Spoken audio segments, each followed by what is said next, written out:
Hello friends, welcome to SSC coaching centre. दोस्तों, Venn आरेख का पार्ट 2 आपका आ गया है। ठीक है, जब तक बेन आरेख कंप्लीट नहीं हो जाएगा मैं चैप्टर आपका पूरा कंप्लीट करा के मानूंगा। और क्या पार्ट वाइज। ठीक है, आपका समय थोड़ा देरी से आ गया वीडियो, क्योंकि मेरी तबीयत कुछ ज़्यादा ही खराब होने लगी, तो इस वजह से थोड़ा रेस्ट लिया है और एक दिन वीडियो मैंने नहीं बनाया था। लेकिन रेगुलर वीडियो आएंगे, तबीयत हमारी सही रहेगी। तो दूसरा पार्ट आपका आ गया है। सभी पार्ट वाइज चैप्टर क्लियर होंगे आपके। प्रश्न है आपका, निम्नलिखित में से कौन सा आरेख शिक्षक, शिक्षित और नौकरी पेशा के बीच सही संबंध को दर्शाता है? एसएससी स्टेनो 2014 में ये प्रश्न पूछा गया था।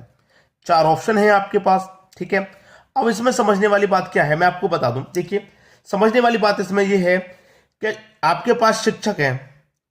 शिक्षक कौन होते हैं? जो शिक्षित होते हैं, जो पढ़े लिखे होते हैं। शिक्षित का मतलब पढ़े लिखे। जो पढ़े लिखे होंगे वही शिक्षक होंगे। शिक्षक कौन होते हैं? जो पढ़ाते हैं, जैसे हम आपको पढ़ा रहे हैं, वो शिक्षक होते हैं। जो शिक्षित होंगे, पहले से पढ़े लिखे होंगे, वही तो पढ़ा पाएंगे। ठीक है, जो शिक्षित होंगे वही तो शिक्षक होंगे। और जो शिक्षक होंगे, जरूरी नहीं है वो नौकरी ही कर रहे हों। समझ में आई बात? जैसे मैं आपको समझा दूं, यहां पर शिक्षक शिक्षित होते हैं।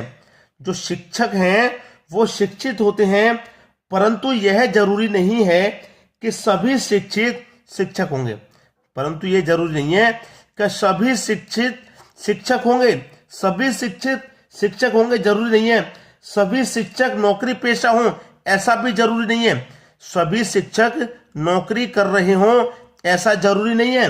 क्योंकि कुछ शिक्षक ऐसे होते हैं जो बेरोजगार भी होते हैं, और कुछ शिक्षक ऐसे हो जो नौकरी पेशा नहीं होते, खाली ट्यूशन वगैरह पढ़ा देते हैं। ठीक है, तो कुछ शिक्षित ऐसे भी होते हैं जो बेरोजगार होते हैं, और कुछ नौकरी पेशा नहीं होते, ट्यूशन पढ़ा देते हैं। उसी हिसाब से आपको डायग्राम बनाना होगा। जैसे मैं आपको बता दूं, ये मैंने यहां पर आपको डायग्राम बना लिया है शिक्षित का। ये तो आपका शिक्षित है, हो गया। ठीक है, ये तो आपका शिक्षित हो जाएगा। ठीक है, शिक्षित। अब जितने भी शिक्षक होंगे वो शिक्षित होंगे, तो शिक्षित के अंदर आएंगे, ये आपके शिक्षक हो गए। ये कौन हो गए? आपके शिक्षक। ठीक है, ये आपके शिक्षक हो। अब बचा कौन? नौकरी पेशा। बचा कौन? नौकरी पेशा। अब नौकरी पेशा जो नौकरी करते हैं, ये जो शिक्षक हैं ये नौकरी कर रहे हैं। ठीक है, जरूरी नहीं है कि ये सभी शिक्षक नौकरी करें। कुछ शिक्षक ऐसे होंगे जो खाली ट्यूशन पढ़ाते हैं, और कुछ शिक्षित ऐसे होंगे जो अनपढ़ भी होंगे। ठीक है, तो यहां पर आपके ये नौकरी पेशा वाले आ गए। ठीक है, ये नौकरी से टच हैं। ये जो शिक्षक हैं ये नौकरी पेशा हो गए, नौकरी पेशा। ठीक है, नौकरी पेशा जो नौकरी कर रहे हैं। ये कुछ शिक्षक ऐसे हैं जो नौकरी कर रहे हैं। ठीक है, शिक्षक नौकरी कर रहे हैं, इसलिए यहां से जोड़ दिया गया है इनको। और कुछ और शिक्षित ऐसा नहीं है कि शिक्षित आपके सभी शिक्षित जितने भी पढ़े लिखे हैं वो सब मतलब नौकरी पेशा ही हो, ऐसा नहीं है। इसलिए इसको इससे जोड़ा गया है, शिक्षक से। नौकरी पेशा को शिक्षक से इसीलिए जोड़ा गया है क्योंकि जरूरी नहीं है कि जितने भी शिक्षित हैं वो सब नौकरी पेशा हों।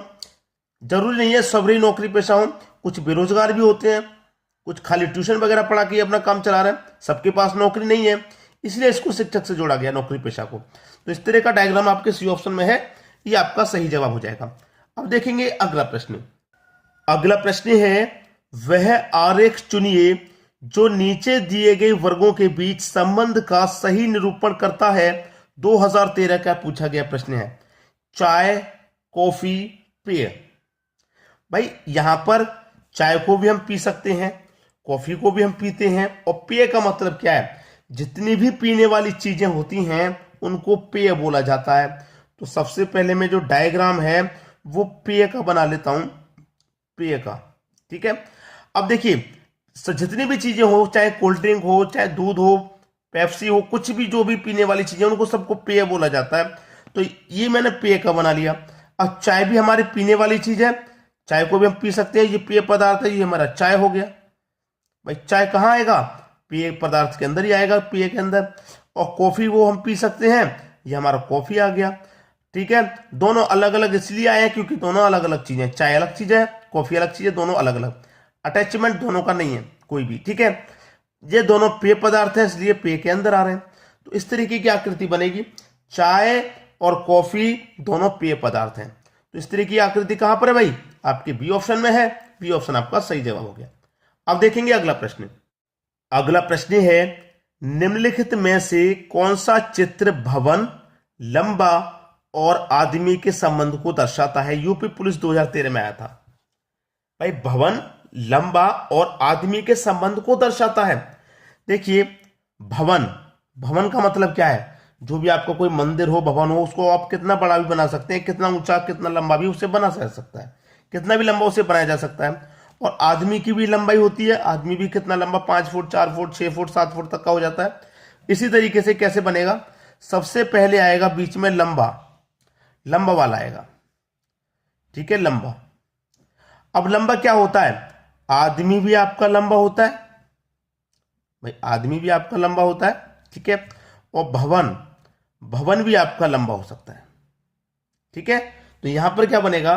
भवन व आदमी दोनों लंबे हो सकते हैं, लेकिन भवन और आदमी को नहीं जोड़ा गया आपस में, इन दोनों को आपस में नहीं जोड़ा गया, क्योंकि भवन का आदमी का कोई रिलेशन नहीं यहाँ पे, ठीक है। लंबे से दोनों जुड़ रहे हैं, भवन भी लंबे से जुड़ रहा है, आदमी भी, क्योंकि आदमी भी लंबा हो सकता है और भवन भी कितना लंबा हो सकता है, इसलिए दोनों ये लंबे से जुड़ रहे हैं। तो इस तरीके की आकृति कहां पर भाई? आपके सी ऑप्शन में है। ये आपके प्रश्न का बिल्कुल सही जवाब हो जाएगा। बात सभी को समझ में आ गई। अब देखेंगे अगला प्रश्न।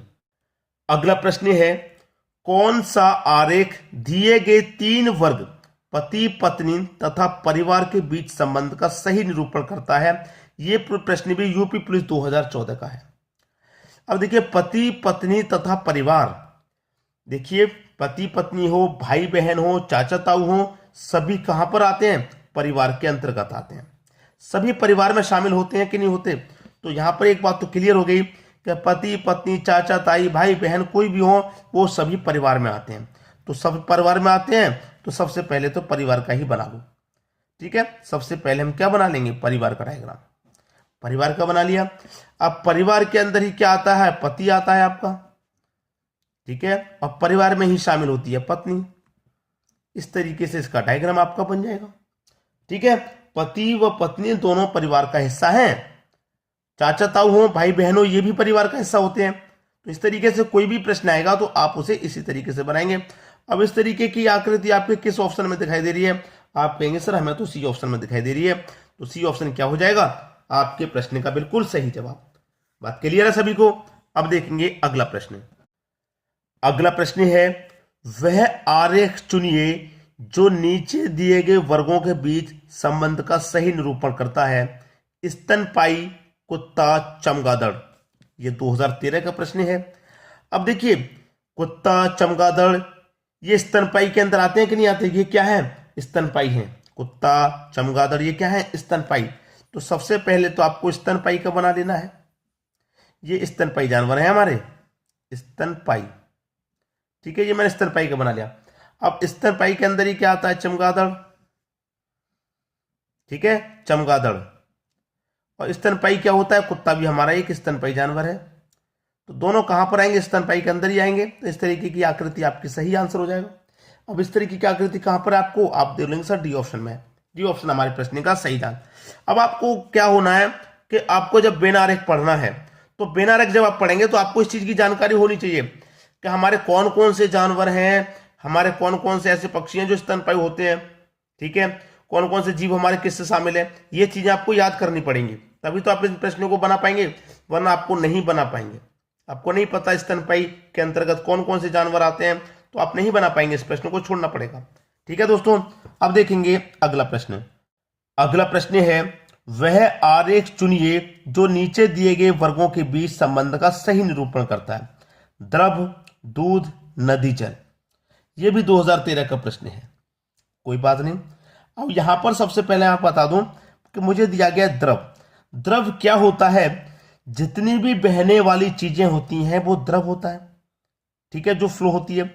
दूध भी आपका बह सकता है, नदी जल भी बहता है, ठीक है। तो ये क्या हो गया? ये सभी हमारे द्रव है।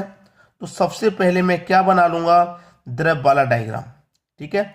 सबसे पहले द्रव, ये मैंने द्रव बना लिया, क्योंकि मैंने द्रव बनाने के बाद दूध और नदी क्या है? दूध और नदी ये दोनों ही हमारे द्रव हैं, ठीक है, दोनों ही हमारे द्रव हैं। तो ये क्या हो गया? मेरा नदी जल, ये मेरा नदी जल हो गया, और ये मेरा दूध हो गया। दोनों ही क्या है हमारे? ये द्रव है। तो इस तरीके की आकृति कहां पर है आपके पहले ऑप्शन में है। पहला ऑप्शन आपके प्रश्न का बिल्कुल सही आंसर हो जाएगा। तो उम्मीद कराऊंगा कि आज के वीडियो में जो भी प्रश्न है, देखिए मैं टाइप वाइज वीडियो बना रहा हूं। पहला मैंने अभी पार्ट बना दिया, आज आपका दूसरा है।